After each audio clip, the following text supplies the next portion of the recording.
இந்த படத்தை வந்து ரிலீஸ் பண்ணது அப்படின்னு இன்டர்நெட்டில் ஃபஸ்ட்டு கசியுது அப்படின்னா எப்படி கசியும்?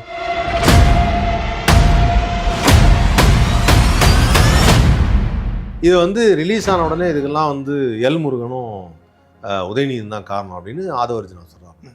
தப்பு செஞ்சவன் மாட்டக்கூடாதுங்கிறதுக்காக தானே ஃபஸ்ட்டு கமெண்ட் ஒன்று கொடுப்பான்ல, அது அந்த மாதிரி தேவையில்லாம திரு முருகன் அவர்களுடைய பெயரை, மத்திய இணையமைச்சருடைய பெயரை வந்து உள்ள இழுக்கக்கூடாது. அது அரசியல் அநாகரிகம். இப்போ இது வந்து இவங்களே ஏதோ பிளான் பண்ணி ரிலீஸ் பண்ணியிருக்காங்க அப்படிங்கிறது தான் என்னுடைய தாட். அதில் டவுட்டெல்லாம் கிடையாது.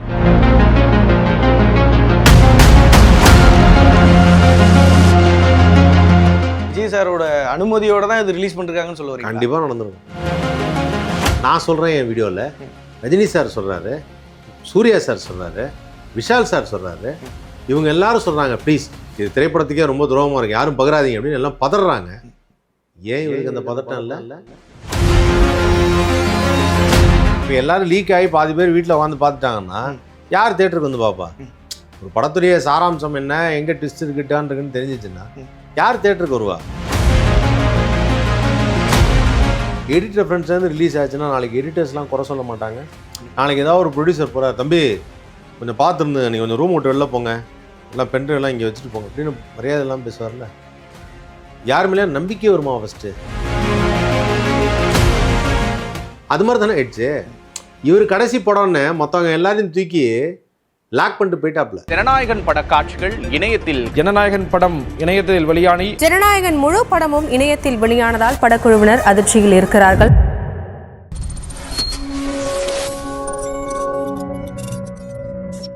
கலர் கண்ணாடி வியூவர்ஸ் எல்லாருக்கும் மிகப்பெரிய ஒரு வணக்கம். இன்னைக்கு வந்து பார்த்தீங்கன்னா சோஷியல் மீடியா ஃபுல்லாகவே வந்து ஜனநாயகனும் அது பற்றியான இஷ்யூவும் வந்து போயிட்டு இருக்கு. இது இல்லாமல் இன்னும் ஒரு சில தகவல்களும் வந்து சினிமா சார்ந்து வந்து நம்மள்ட்ட பேசுறதுக்காக வந்திருக்காங்க திரைப்பட நடிகர் திரு ஆதவன் அவர்கள். சார் வணக்கம். வணக்கம் அண்ணா, எப்படி இருக்கீங்க? நல்லா இருக்கேன். கலர் கண்ணாடி நேயர்களுக்கு வணக்கம். ஓகேண்ணா, ஃபர்ஸ்ட் சார் சொன்னா, ஆனால் பார்த்தோன்னா அண்ணன் கனெக்ட் இருக்குல்ல, அது அப்படியே இருக்கு. சரிண்ணா, ஃபர்ஸ்ட் எடுத்து அந்த ஜனநாயகன் படம் இன்டர்நெட்ல வந்து லீக் ஆயிடுச்சு. ஃபர்ஸ்ட் ஒரு கிளிப்பிங் தான் வந்துச்சு, அப்புறம் ஃபுல் படமே வந்துருச்சு. ஆஸ் அ ஒரு திரைப்பட நடிகராக நீங்கள் என்ன நினைக்கிறீங்க? இது ரொம்ப வருத்தத்துக்குரிய ஒரு விஷயம். அதை நான் ஆல்ரெடி வந்து பதிவு செய்திருந்தேன் என்னோடய வீடியோலேயே. ரொம்ப வருத்தமாக இருந்தது. ஏன்னா ஒரு படம் ரிலீஸ் ஆகி பைரசி வருது அப்படின்னு சொல்லுவாங்க இல்லையா, ரிலீஸ் ஆன 2வது நாள் வந்துருச்சு, முதல் நாளே வந்துருச்சு அப்படிங்கிறது காலகாலமாக நடந்துகிட்ருக்கு. இன்றைக்கி நேற்றெல்லாம் இல்லை. என்னென்னா ஒரு படத்தை வந்து காப்பி போடுவாங்க. முன்னாடியெல்லாம் காப்பி போட்டு பிரிண்ட்டாக போட்டு ஒவ்வொரு ஊருக்கும் அனுப்புகிறான்னு வச்சுக்கோங்களேன். தமிழ்நாடுக்குள்ளே ஓரளவுக்கு இருந்தாலும் சில ஃபாரின் கண்ட்ரீஸில் அனுப்பும்போது ஃபாரினில் வந்து அதை நமக்கு ஆள் கிடையாதுல்ல, அங்கே யாருக்கும் தெரியாது, ஒருத்தர் 2 பேர் இருப்பாங்க, பாதுகாப்பு இருக்காது. அதை உடனடியாக பிரிண்ட் போடுறதுக்கான வாய்ப்புகள் இருக்குது. ஸோ முன்னாடிலாம் ஃபாரினில் வந்து வரும்போது நான் சின்ன வயசு இருக்கும்போது விசிஆரில் படமாகும் போதெல்லாம் ஃபாரின் பிரிண்ட் வந்திருக்கு அப்படின்னு. ஃபாரின் பிரிண்டர்னாவே அதான் அர்த்தம், ஒரிஜினல் பிரிண்ட்டே வந்திருக்கு அப்படின்னு. பார்த்தா அந்த பிரிண்ட்டில் சப்டைட்டிலோடு இருக்கும். இது வந்து எதுக்காக இதை சொல்கிறேன் அப்படின்னா, சப்டைட்டிலோடு இருந்ததுன்னா அது ஃபாரின்லேருந்து வந்துன்னு அர்த்தம். பட் இந்த முறை வந்து பார்த்திங்கன்னா இப்போ இருக்கிற டெக்னாலஜியில் இன்றைக்கி படம் ரிலீஸ் ஆகி 50 நாளைக்குள்ளே ஓடிடியில் அதுவே வந்துடுது இல்லையா. இப்போ இவங்களுக்கு என்ன பண்ணிட்டாங்க, அமேசான் வந்து இதை கேன்சல் பண்ணிட்டாங்க, டைம் ஆகிடுச்சு அப்படின்னு சொல்லி அவங்க கேன்சல் பண்ணிட்டாங்க. அப்புறம் சேட்டலைட் ரைட்ஸை கேன்சல் பண்ணிட்டாங்க. அப்புறம் தியேட்டர் ரிலீஸுக்கு வரல, லேட் ஆகுது. சென்சார் போர்டு பிரச்சனை. இந்த சென்சார் போர்டு பிரச்சனை வந்தது வந்து திடீர்னு வந்து இந்த சென்சார் போர்டில் வந்து ஒருத்தர் உடம்பு சரியில்லைங்கிறதும், நாம் அப்புறமா பார்க்கலாங்கிறதும், மறுதணிக்கைக்கு நாளாகுங்கிறதும் இது சொன்னால் இல்லை வேணுன்ட்டு தான் பண்ணுறாங்க அப்படின்னாங்க. பாதி பேருக்கு வந்து இல்லை சார் அது ஒரிஜினல் தான் அப்படின்னாங்க. சில பேர் இல்லை சார் வேணுன்ட்டு பண்ணலாம், கட்சி ஏதாவது தலையிட்டு இருக்கலாம் சார். ஏன்னா அது வந்து நம்ம தமிழ்நாடு அரசு தலையிட முடியாது, மத்திய அரசு ஏதாவது தலையிட்டு இருக்கலாம் சார். நாங்கள் அதுக்கு தகுந்த மாதிரி இந்த கூட்டணிலாம் பேசி பார்த்தாங்கன்னு எல்லாம் தெரிஞ்சுது. அப்புறம் சரியாக வரலன்னு தெரிஞ்சு அந்த படம் ரிலீஸே ஆகாது போல இருக்குது அப்படின்னப்போ நான் உமாபதினட்ட பேசுவோம். உமாபதினு சொன்னார் தீபாவளிக்கு முன்னாடி எப்படி வந்துடும் அப்படின்னு. தீபாவளிக்கு முன்னாடினா அது எப்போ வேணாலும் வரும். அது ஏப்ரல் 23 கூட வரலாம், 23 எலெக்ஷன் அன்றைக்கி அடுத்த நாள் கூட வரலாம். எலெக்ஷன் வியாழக்கிழமை, வெள்ளிக்கிழமை கூட படம் ரிலீஸ் ஆகலாம். எப்படியும் அது வந்துடும், ஒன்றும் பிரச்சனை இல்லை அப்படின்னாரு. சரி, இது ஒரு பகுதியாக இருந்தாலும் இந்த படத்தை வந்து ரிலீஸ் பண்ணது அப்படின்னு இன்டர்நெட்டில் ஃபஸ்ட்டு கசியுது அப்படின்னா எப்படி கசியும்? நீங்கள் ஒரு ஃபுட்டேஜ் வச்சுருக்கீங்க, நீங்கள் தான் அதை பத்திரமா வச்சுருக்கிறீங்க. இப்போ நீங்கள் ஒரு கலர் கண்ணாடியிலேருந்து வரீங்க, கலர் கண்ணாடியில் ஒரு ஃபுட்டேஜ் வச்சுருக்கீங்க, உங்கள் ஆஃபீஸில் ஒரு ஃபுட்டேஜ் வச்சுருக்கீங்க. எனக்கு உங்களை பிடிக்கல, நான் வந்து உங்கள் ஆஃபீஸை உடச்சிட்டு வந்து அந்த ஃபுட்டேஜ் எங்கேன்னு ஃபஸ்ட்டு தேட முடியுமா? இல்லை உங்கள் ஆஃபீஸுக்கு கொண்டு கொடுத்தா இப்போ நான் என்ன சொல்கிறேன்னா, அந்த ஃபுட்டேஜ் வந்து உங்களுக்கு சாதகமாக இருக்குது, அதாவது கலர் கண்ணாடிக்கு சாதகமாக இருக்குது. அப்படி இருக்கிற ஃபுட்டேஜை நானே போய் வழியேக்க வந்து ரிலீஸ் பண்ணுவேனா? பண்ண மாட்டேன். கரெக்டு தானே? அப்போ லாஜிக்காக இது வந்து ரிலீஸ் ஆன உடனே இதுக்கெல்லாம் வந்து எல் முருகனும் உதயநிதியும் தான் காரணம் அப்படின்னு ஆதவர்ஜுனா சொல்கிறாங்க. இந்த தப்பு செஞ்சவன் மாட்டக்கூடாதுங்கிறதுக்காக தானே ஃபஸ்ட்டு கமெண்ட் ஒன்று கொடுப்பான்ல, அது அந்த மாதிரி இது சம்மந்தமே கிடையாது. சரி, எல் முருகன் சொன்னால் என்ன அர்த்தம்? சென்ட்ரலில் கை வைக்கிறாருன்னு அர்த்தம். சென்ட்ரல் போர்டு அதை ஃபிலிம் சென்சாரை குறை சொல்கிறாங்கன்னு அர்த்தம். நாங்கள் சென்சாருக்கு அனுப்பி தான் இப்படி ரிலீஸ் ஆகிடுச்சு அப்படின்னு அர்த்தம். ஆனால் அவங்க உடனே விளக்கம் சொல்லிட்டாங்க, நாங்கள் அந்த மாதிரிலாம் கிடையாது, எங்களுக்கு ஒரு கடவுச்சொல் இருக்கும், அந்த பாஸ்வேர்டு கீ என்ட்ரி மெசேஜ் இருக்கும், இவங்க சொல்லி ஓகே சொல்லி அவங்க ஓடிபி ஆட்டோ ஓட்டுறவனுங்க ஓடிபி இருக்குது, ஓடிபி சொன்னால் தான் மூவ் ஆகும், இல்லைனா ஆகாது அப்படின்னு அவங்க சொல்லிட்டாங்க. ப்ரொடியூசர் சைட்லேருந்து ரிலீஸ் பண்ணுறாங்க, ப்ரொடியூசர் சைட்லேருந்து பண்ணிட்டாங்களா அப்படின்னு பார்த்தா இல்லை, அவங்க பணம் செலவிட்டுருக்காங்க. அவங்க எப்படி பண்ணாங்க? உஷாராக என்ன பண்ணுங்கன்னா, ஏதோ எடிட் ரெஃபரன்ஸ்னு போட்டிருந்ததா சொல்கிறாங்க. எடிட் ரெஃபரன்ஸும் டேட், அந்த கட்டான அந்த லீக் ஆன அந்த ஃபுட்டேஜ் இருக்கு இல்லையா, அந்த ஃபுட்டேஜ்லேயே பார்க்குறேன் எடிட் ரெஃபரன்ஸு, அதுக்கப்புறம் வந்து கீழே டேட் 14/1/2026 அப்படின்னு போட்டிருக்கு. அப்போ இது வந்து இவங்களே ஏதோ பிளான் பண்ணி ரிலீஸ் பண்ணியிருக்காங்க அப்படிங்கிறது தான் என்னுடைய தாட். அதில் டவுட்டெல்லாம் கிடையாது. ஓகே, இது வந்து வேறு யாரும் ரிலீஸ் பண்ணுறதுக்கு வாய்ப்பு இல்லை. நீ லாஜிக்காக யோசிச்சு பாருங்களேன், வேறு யார் ரிலீஸ் பண்ணுவா? இந்த படம் வந்து யாருக்கு சப்போர்ட்டாக இருக்கும்? ஒரு படம் ரிலீஸ் ஆனால் அந்த நடிகருக்கு சப்போர்ட்டாக இருக்க போகுது, அவர் எலெக்ஷனில் நினைக்கிறாரு, அதை போய் இன்னொருத்தர் யார் ரிலீஸ் பண்ண போகிறா? ஸோ இப்போ அவங்க சார்ந்தே அவங்க வந்து ரிலீஸ் பண்ணிட்டாங்கன்னு சொல்லி அவங்க சார்ந்தே தான் அவங்க பண்ணியிருக்காங்க. ஆனால் யார் பண்ணா இந்த தப்பு? அவங்க ரிலீஸ் பண்ணணும்னு நினச்சிருந்தா இந்த யூடியூபுக்கு சென்ட்ரல் போடாத ஃபிலிம் சென்சார் தேவையில்லை. நீங்கள் யூடியூப்பில் ரிலீஸ் பண்ணியிருக்கலாமே. கேவிஎன் பிக்சர்ஸுடைய அவங்களோட இதை யூடியூப் கிரியேட் பண்ணி பேப்பர் வியூ வச்சு ரிலீஸ் பண்ணியிருந்தா கோடிக்கணக்கான மக்கள் விஜய் படம் பார்க்கறதுக்கு காத்திருக்கிறாங்க. பார்க்க மாட்டாங்களா? ஒரு பாட்டு 36 மில்லியன் 46 மில்லியன் போகுது இல்லை, ஒரு வியூக்கு இவ்வளோ காசு அப்படின்னு கட்டி பார்க்குறவங்க பார்க்க மாட்டாங்களா? பார்ப்பாங்க. இவ்வளோ உசரை கொடுக்குற ரசிகர்கள் யூடியூப்பில் வந்து 200 கட்டுங்க 500 கட்டுங்கன்னா பார்க்க மாட்டாங்களான்னு கேட்குறேன். 2000 கொடுத்து தேட்டரில் பார்க்குறவங்க பார்க்க மாட்டாங்களா? கலெக்ஷன் வந்திருக்கும். நீங்கள் நினச்ச மாதிரி யாருமே ரிலீஸ் பண்ணலாம், நான் வந்து சென்சார்லாம் தேவையில்லை, நான் இப்போ ரிலீஸ் பண்ணிக்கிறேன்னு சொல்லிட்டு ரிலீஸ் பண்ணிக்கலாம். எலெக்ஷனில் அந்த விதிமுறையிலே அஃபீஷியலாக தான் ரிலீஸ் பண்ண முடியாது, அன்அஃபீஷியலாக அது மாதிரி யூடியூப்பில் ரிலீஸ் பண்ணுறாங்கன்னா ஒன்றும் பண்ண முடியாது சார், வேணா அதை பிளாக் தான் பண்ணலான்னு சொல்லி பிளாக் பண்ணுவாங்க. அப்படி நாங்கள் ரிலீஸ் பண்ணால் நீங்கள் பிளாக் பண்ணீங்க அப்படின்னு சொன்னால் அந்த கதை வேறு. எங்களை தடுக்கிறீங்க அப்படின்னு திருட்டுத்தனமாக ரிலீஸ் பண்ணியிருக்கீங்க. இல்லைண்ணா, இப்போ இது நீங்கள் சொல்கிறபடி பார்த்தா விஜய் சாரோட அனுமதியோடு தான் இது ரிலீஸ் பண்ணிருக்காங்கன்னு சொல்ல வரீங்க? கண்டிப்பாக நடந்திருக்கும். ஏப்பா 2 நாள் ஆச்சு 3 நாள் ஆச்சு, இன்னும் விஜய் இதுக்கு ஊரில் இருக்க அத்தனை பேரும் பகீர்னாகி கண்டனம் தெரிவிக்கிறாங்க. விஜய் தெரிவிச்சாரா? உன்னதான் கேட்குறேன், விஜய் தெரிவிச்சாரா? இல்லைண்ணா, இல்லை. சரி, இந்த மாதிரி ரிலீஸ் ஆகிடுச்சு யாரும் பகராதீங்கன்னு விஜய் சொன்னாரா? இல்லை. ஏன் சொல்லலை? ஏப்பா நான் சொல்கிறேன், என் வீடியோவில் ரஜினி சார் சொல்கிறாரு, சூர்யா சார் சொல்கிறாரு, விஷால் சார் சொல்கிறாரு, இவங்க எல்லாரும் சொல்கிறாங்க ப்ளீஸ் இது திரைப்படத்துக்கே ரொம்ப துரோகமாக இருக்குது, யாரும் பகராதீங்க அப்படின்னு எல்லாம் பதறாங்க. ஏன் இவருக்கு அந்த பதட்டம் இல்லை? ஏன் இவர் அதை பகிர வேணான்னு சொல்லவே இல்லை? என் ரசிகர்களுக்கெல்லாம் ஒரு சின்ன வேண்டுகோளுங்க, தெரியாமல் ரிலீஸ் ஆகிடுச்சு, தயவுசெய்து யாரும் பகிராதீங்க. இவர் சொன்னால் கேட்பாங்கல்ல, அவங்க ரசிகர்கள் இவங்க சொன்னால் கேட்பாங்கல்ல, அவ்வளோ மீட்டிங்கில் கத்தி பேச தெரியுதுல்ல, சொல்லியிருக்கலாம்ல, ஏன் சொல்லலை? இல்லைண்ணா, இப்போ ஒரு 5000 கோடி அந்த படம் வந்து 500 கோடி வந்து படம் பட்ஜெட்டில் எடுத்திருக்காங்க கேவிஎன் ப்ரொடக்ஷனு. இப்படி செய்யக்கூடிய ஒரு நபர்னு நீங்கள் சொல்ல வரீங்களா விஜய் சார் அப்படின்னு நான் கேட்குறேன். ஏன்னா இவ்வளோ படங்கள் இப்போ அரசியல் அதான் சொல்கிறப்பா, அரசியல்னு வந்துட்டு ஆதாயத்துக்காக என்ன வேணாலும் செய்வாங்கன்னு சொல்லுவாங்கல்ல. இவங்க அந்த மற்ற அரசியல்வாதிகள்லாம் குறை சொல்லிட்டு நாங்கள்லாம் யார் தெரியுமா தூய்மையானவங்க அப்படின்னு சொல்லி தானே வந்தாங்க. இவங்க செஞ்சது இன்னும் கேவலமாக இருக்குது. ஆனால் இவர் செஞ்சதில் இன்னொரு என்னென்னா, இவர் இதுதான் என்னுடைய கடைசி படம் அப்படின்னு சொல்லி மலேசியாவில் ஆடியோ லான்ச்சில் சொல்கிறார். இதை நான் சொல்லாமன்னு தெரில, இதுதான் என்னுடைய கடைசி படம் அப்படிங்கிறார். இவருக்கு தான் அது கடைசி படம், எச்சுன்னு அது கடைசி படமா? அந்த படத்தில் நடித்த நடிகர்கள்லாம் அது கடைசி படமா? எல்லாத்துக்கும் ஃபேர்வெல் கொடுக்குறாரு அவர். அவங்களுக்கெல்லாம் லைஃப் இல்லையா? இந்த படத்தில் நடித்த நடிகர்களுக்கெல்லாம் ஒரு லைஃப் இருக்காதா? எவ்வளோ டெக்னீஷியன்ஸ் ஒர்க் பண்ணியிருப்பாங்க, எடிட்டர்ஸ் இருப்பாங்க, கேமராமேன் இருப்பாங்க, அவங்களுக்கெல்லாம் லைஃப் இல்லையா? ஸோ இவருக்கு இது கடைசி படங்கிறதுனால என்ன வேணாலும் செய்யலாமா? இப்போ இது ரிலீஸ் ஆகிடுச்சு, அவங்க தான் எதாவது சொல்கிறேன், அவங்க கண்டனமே தெரியலையே. ஒருத்தர் ஒரு விஷயம் அசம்பாவிதம் நடந்தால் மிகப்பெரிய அமைப்புகள்லாம் இதை நாங்கள் பொறுப்பேற்றுக்கிறோன்னு ஒன்று சொல்லுவாங்க. அவங்களுக்கு இருக்கிற அந்த ஒரு சின்ன இது கூட தப்பு செஞ்சவனு சொன்னனே கம்முன்னு கம்பெனியாட்டம் உட்காந்துருந்தா என்ன அர்த்தம்? நீங்கள் தான் செஞ்சுருக்கீங்கன்னு அர்த்தம். சரி, இப்போ நாளைக்கு வந்து ஒரு அறிக்கை வருதுன்னு வச்சுப்போம், இந்த மாதிரி நான் இந்த படத்தை வந்து இது பண்ணாதீங்க பார்க்காதீங்க அப்படி சொல்லி ஒன்று சொல்கிறாருன்னு வச்சுக்கோங்க. நாளைக்கு சொல்லி என்ன ப்ரோஜனம்? இல்லைன்னா ஒரு 2 நாள் கழிச்சு சொல்கிறாருன்னு வச்சுக்கோங்க. எதுக்கு 2 நாள் கழிச்சு? இன்னைக்கு வேற ஒன்று சொல்லிட்டாரு.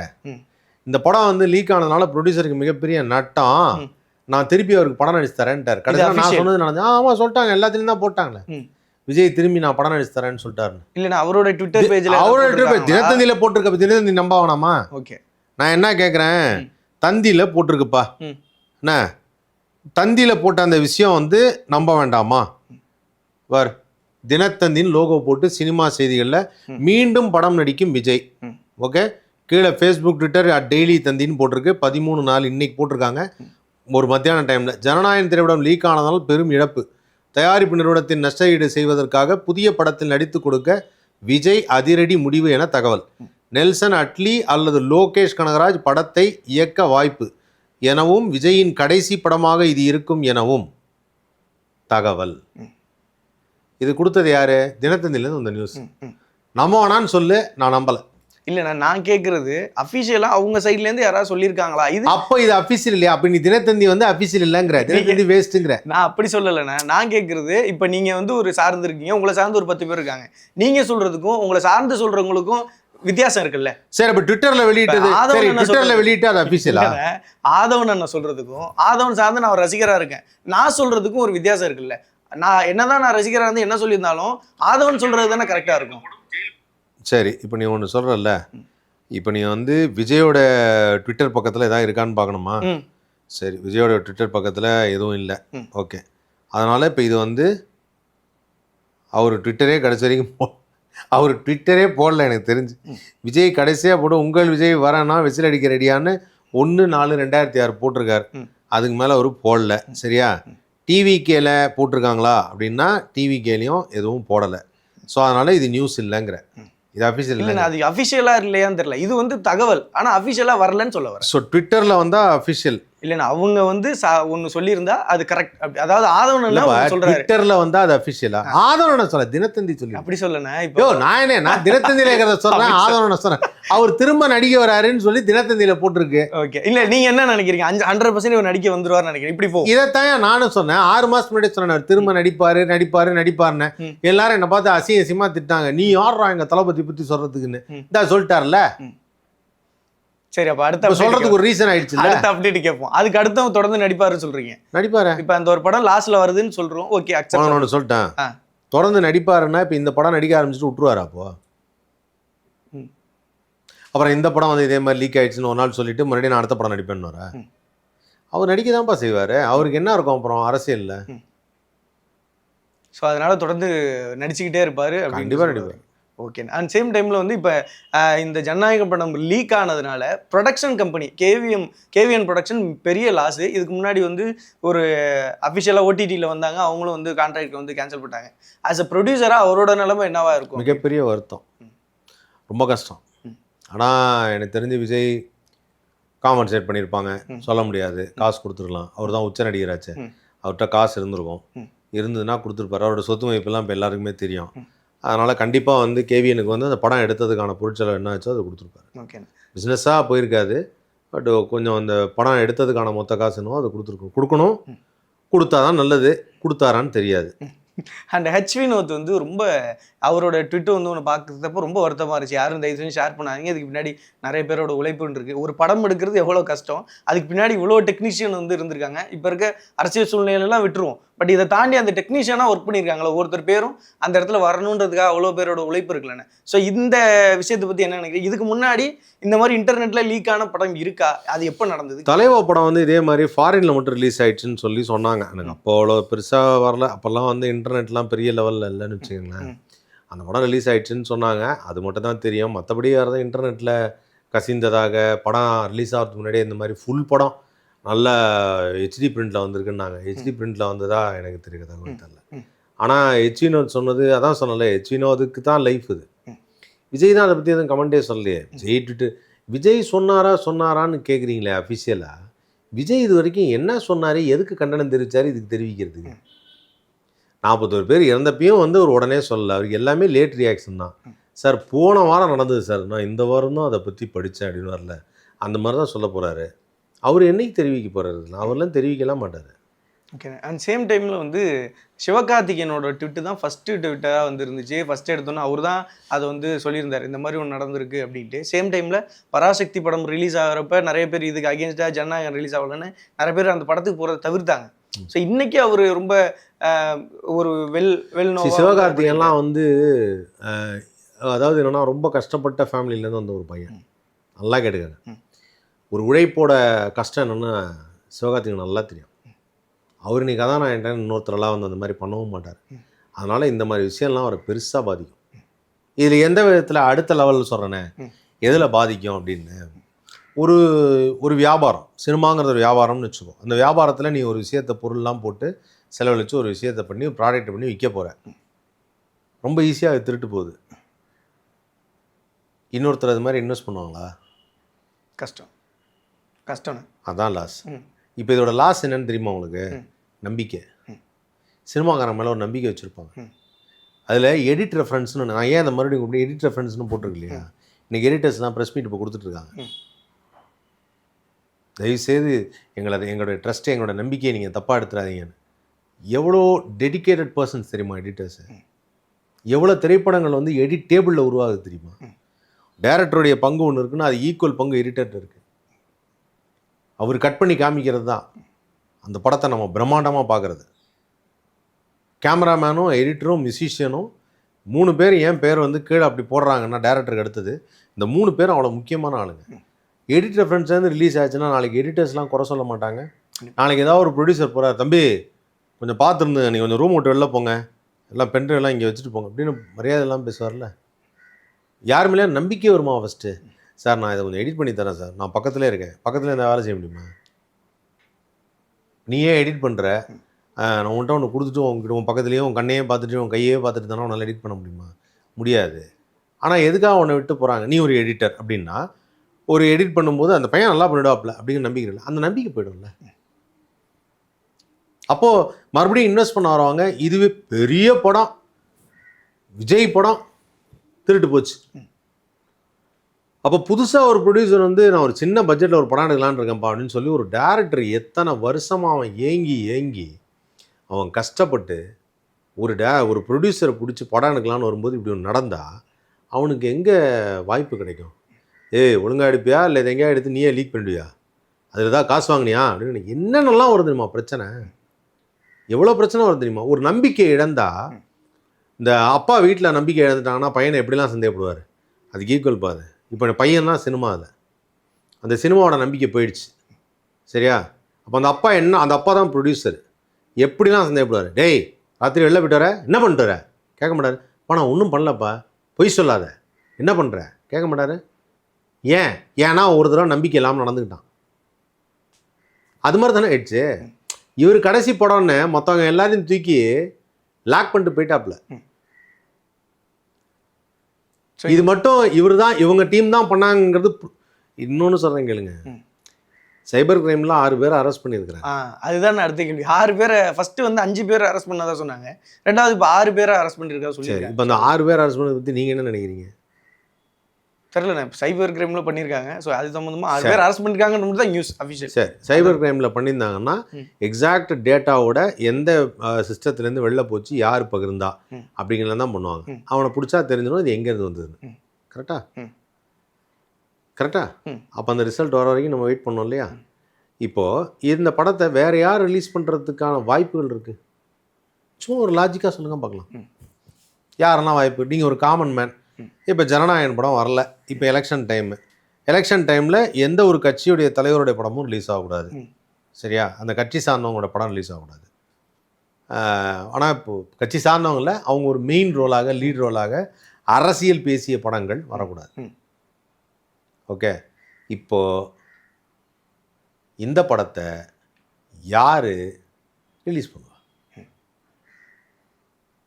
ரொம்ப டஃப். ஆனால் திருப்பூர் சுப்பிரமணியன் அவர் சொல்லியிருக்காருண்ணே, அவர் திரைப்பட உரிமையாளர் சங்கம் அவர் தலைவர் வந்து என்ன சொல்லியிருக்காருன்னா 2 வாரத்தில் மேபி சென்சார் சர்டிஃபிகேட் வந்துடும், நாங்கள் அதை ரிலீஸ் பண்ணுறதுக்கான பிளானில் தான் இருக்கோம். அண்ட் சேம் டைமில் இந்த படம் வந்து ரிலீஸ் ஆச்சு அப்படின்னா நிறைய பேருக்கு தியேட்டர் ஓனர்ஸ்க்கு வருமானம் வரும் அப்படின்ற தகவலும் சொல்கிறாரு. ஆனால் நாங்கள் அதை எக்ஸ்பெக்ட் பண்ணி காத்திருந்தோம், பட் ஆனா அது லாஸ் தான் அப்படிங்கிற சொல்றாரு.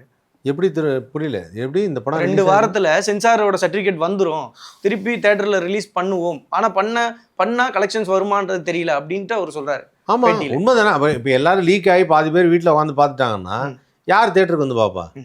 ஒரு படத்துடைய சாராம்சம் என்ன, எங்கே ட்விஸ்ட் இருக்குன்னு தெரிஞ்சிச்சுன்னா யார் தேட்டருக்கு வருவா? ஏதோ பார்த்துட்டேன், வேணாம் மறுபடியும் வேணாம் உனக்காக வரேன், இப்படி தானே வருவாங்க. அப்போ போய்டும்ல. கண்டிப்பாக அந்த படம் 2 வாரத்தில் ரிலீஸ் ஆயிருக்கும். எலெக்ஷன் முடிஞ்ச 23ஆம் 24ஆம் படம் ரிலீஸ் ஆயிருக்கும். இப்போவும் ஒன்றும் இல்லை, அந்த படத்தை தயவுசெய்து ரிலீஸ் பண்ணி தொலைச்சிட்டா இந்த பிரச்சனையே கிடையாது. 24ஆம் ரிலீஸ் பண்ணிடலாம். சரியா? ரிலீஸ் பண்ணதுக்கப்புறம் மக்கள் பார்க்கட்டும். ஆனால் இந்த சென்சாரோட இஷ்யூ பற்றி நான் உங்கள்கிட்ட கேட்குறேன். அது ஒரு திரைப்பட கலைஞனா இந்த சென்சார்ன்றது ஒரு சிலது வந்து கொஞ்சம் கரெக்டாக நடந்துக்கிறாங்களோ அப்படின்னு நினைக்கிறீங்களா, இல்லைன்னு நினைக்கிறீங்களா? ஏன்னா சென்சார் போர்டு எப்பவுமே வந்து பார்த்தீங்கன்னா அவங்க